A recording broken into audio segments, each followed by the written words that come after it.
Vijayawada bus stand రద్దీపై మరింత సమాచారం మా ప్రతినిధి వెంకటరమణ ప్రత్యక్ష ప్రసారం ద్వారా అందిస్తారు. షాహీన్ ఓకే సంక్రాంతి పండుగకు సొంతూళ్లకు వెళ్ళేటువంటి వారితో ప్రయాణ ప్రాంగణాలను కూడా కిక్కిరిసిపోతున్నాయి. విజయవాడలో చూస్తే కనుక పండిట్ నెహ్రూ బస్ స్టేషన్ సహా రైల్వే స్టేషన్లు నిన్నటి నుంచి కూడా విపరీతమైనటువంటి రద్దీ నెలకొంది. పలు ప్రాంతాల నుంచి పెద్ద ఎత్తున వాళ్ళు వారి స్వస్థలాలకు తరలి వస్తున్నారు. వచ్చేటువంటి వారందరి కోసం ఇటు ఆర్టీసీ అలాగే రైల్వే శాఖ ప్రత్యేక బస్సులు అలాగే రైళ్లు ఏర్పాటు చేయడంతో వారందరూ కూడా వాటిలో తరలి వస్తున్నారు. ప్రస్తుతం విజయవాడలోని పండిట్ నెహ్రూ బస్ స్టేషన్లో మనం ఉన్నాం. చూస్తే కనుక నిన్నటి నుంచి బస్ స్టేషన్లో మొత్తం విపరీతమైనటువంటి రద్దీ నెలకొంది. వేలాది మంది ప్రజలందరూ కూడా ప్రధానంగా హైదరాబాద్ నుంచి పెద్ద ఎత్తున వారి స్వస్థలాలకు వెళ్తున్నారు. విద్య ఉద్యోగం ఉపాధి నిమిత్తం పలు ప్రాంతాలకు వెళ్ళినటువంటి వారందరూ కూడా సంబరాల సంక్రాంతిని తమ సొంతూళ్ళలో ఆనందంగా ఆత్మీయుల మధ్య బంధువుల మధ్య నడిపేందుకు గాను వారందరూ కూడా ఇక్కడికి తరలి వస్తున్నారు.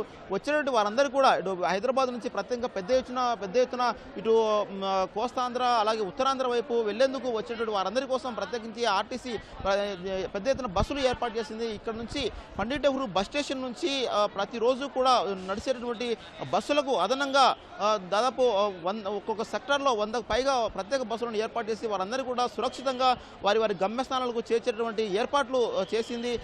చూస్తే కనుక మొత్తం ఈసారి శ్రీశక్తి పథకం ప్రారంభమైన తర్వాత వచ్చినటువంటి తొలి సంక్రాంతి కావడంతో పెద్ద ఎత్తున మహిళలు వారి ప్రాంతాలకు వెళ్లేందుకు బస్టాండ్లకు వస్తున్నారు. వారందరికీ వచ్చే వారందరికీ కూడా ఎలాంటి ఇబ్బందులు కలగకుండా ఆర్టీసీ ప్రత్యేకించి ఏర్పాటు చేసింది.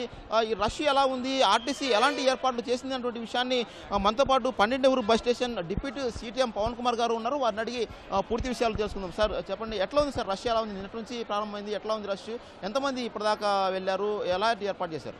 మనకి ప్రస్తుతం అయితే సంక్రాంతి సంబంధించి రద్దీ అన్నది పెరిగిందండి. దానికి అనుగుణంగా కూడా అన్ని ఏర్పాట్లు కూడా చేయటమైనది. ముఖ్యంగా మనకి ఇక్కడి నుంచి తూర్పుగోదావరి, నెక్స్ట్ వెస్ట్ గోదావరి, కోనసీమ ఈ జిల్లాలన్నిటికీ కూడా ఎక్కువగా ట్రాఫిక్ ఉంటుంది కాబట్టి, అవే కాకుండా వైజాగ్ వరకు కూడా ఈ ట్రాఫిక్ ఉంటుంది కాబట్టి అక్కడి నుంచి ముందుగా బస్సెస్ ప్లాన్ చేసుకుని తెప్పించుకోవడం జరిగింది. అవి దాదాపు ఈరోజు 150 బస్సుల వరకు కూడా ఇక్కడి నుంచి ఆపరేషన్ అన్నది ప్లాన్ చేసాం. అవి అవర్లీ ఇక్కడ ట్రాఫిక్ బట్టి మనం పెట్టుకోవడం జరుగుతుంది. సాధారణంగా రోజు ఈ పండిట్ నెహ్రూ బస్ స్టేషన్ నుంచి ఎన్ని బస్సులు వెళ్తాయి? ఈ పండగ సీజన్ స్టార్ట్ అయిన తర్వాత మొత్తంగా ఎన్ని బస్సులు వెళ్తున్నాయి? ఓవరాల్గా మనకి ఇక్కడి నుంచి వెళ్ళే అయితే దాదాపు 200 బస్సులు వెళ్తాయి ప్రస్తుతం. ఇతర జిల్లాల నుంచి తెప్పించినవి 100 బస్సులు.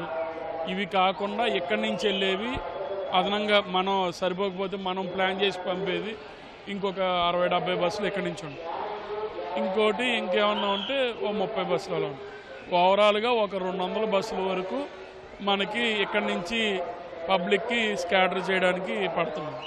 ఈసారి శ్రీశక్తి పథకాన్ని కూడా అమలు చేస్తుంది. మహిళలకు ఉచిత ప్రయాణాన్ని కూడా రాష్ట్ర ప్రభుత్వం అమలు చేస్తుంది. సో ఇక్కడ బస్టాండ్లో మహిళలు ప్రత్యేకించి ఇబ్బందులు పడకుండా వాళ్ళ టికెట్ జారీ విషయంలో కావచ్చు, బస్సుల ఏర్పాటు విషయంలో కానీ పల్లెలకు ఎలాంటి ఏర్పాటు చేశారు?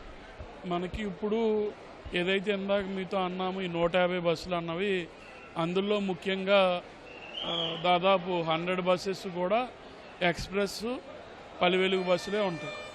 అవి కాకుండా మనకు ఆ ఎక్స్ట్రా 50 అయితే స్పెషల్ టైప్ ఉంటాయి, సూపర్ లగ్జరీ, ఇంద్ర. అవి కాకుండా మనకి అల్ట్రా డీలక్స్. ఇవి నెట్లో పెడుతున్నాం. నెక్స్ట్ ఆ 100 మాత్రం ఓవరాల్గా శ్రీశక్తి పథకానికి పబ్లిక్ డిమాండ్ అంతా కూడా మీట్ అవ్వడానికి సరిపోతుంది.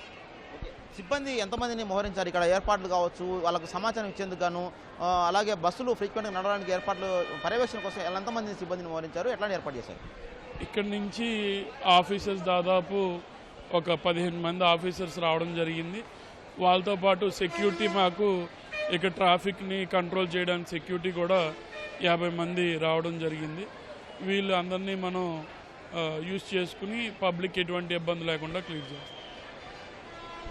ఇవాళ కూడా పెద్ద ఎత్తున రష్ ఉంటుంది, రేపు కూడా కొనసాగే అవకాశం ఉంది. సో వాటి కోసం ఎలాంటి ప్లానింగ్ చేస్తారు, ఎన్ని బస్సులు ఏర్పాటు చేస్తారు? ఈ రోజు నుంచి 14వ తారీఖు వరకు మార్నింగ్ వరకు ఉంటుందండి రద్దీ అన్నది. దానికి అనుగుణంగా కూడా డైలీ ఈ విధంగా 200 బస్సుల వరకు ప్లాన్ చేసుకోవడం జరిగింది. ఇంకా అదనంగా మనకు కావాల్సినట్లయితే పూల్ చేసి ట్రాఫిక్ క్లియర్ చేస్తాం. సో పెద్ద ఎత్తున హైదరాబాద్ నుంచి ప్రయాణికులు వస్తున్నటువంటి దృష్ట్యా వారందరి కోసం ఎలాంటి ఇబ్బందులు కలగకుండా ఆర్టీసీ ఇక్కడ నుంచి ప్రత్యేకంగా బస్సులను ఏర్పాటు చేసింది.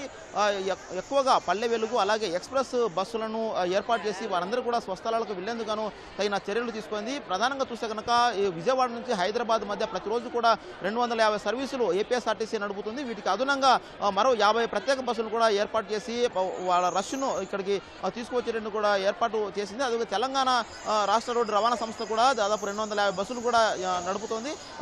ఈ బస్సుల ద్వారా వచ్చినట్టు వారందరూ కూడా విజయవాడ 12 బస్ స్టేషన్కి చేరుకుంటారు. ఇక్కడ నుంచి వారి స్వస్థలాలకు ఇటు ఏలూరు కావచ్చు, ఇటు రాజమహేంద్రవరం, అలాగే ఇటు సమీపంలో అలాగే కృష్ణా జిల్లాలో ఉన్నటువంటి మచిలీపట్నం తదితర ప్రాంతాలకు వెళ్లేందుకు కూడా ఇక్కడ నుంచి బస్సులను పెద్ద ఎత్తున ఆర్టీసీ ఏర్పాటు చేసి ఎక్కడ ఎలాంటి ఇబ్బందులు కలగకుండా ఏర్పాటు చేసినట్టుగా అధికారులు చెబుతూ ఉన్నారు. అదేవిధంగా చూస్తే కనుక ఈరోజు రాత్రితో కూడా ఈ రష్ కొనసాగుతుంది. రేపు ఎల్లుండి కూడా కొనసాగుతున్న దృష్ట్యా వచ్చేటువంటి ప్రతి ఒక్కరికి కూడా బస్సు సౌకర్యం కల్పించడం, అలాగే వారు ఎలాంటి ఇబ్బందులు కలగకుండా వారి ప్రాంతాలకు వెళ్లేందుకు ఆర్టీసీ అన్ని రకాలుగా ఏర్పాటు చేసినట్టుగా అధికారులు స్పష్టం చేస్తున్నారు. ఇది పండిట్ నెహ్రూ బస్ స్టేషన్ ఉన్నటువంటి తాజా పరిస్థితి. కెమెరామెన్ సాయితో కలిసి వెంకటరమణ, ఓ2 స్టూడియో.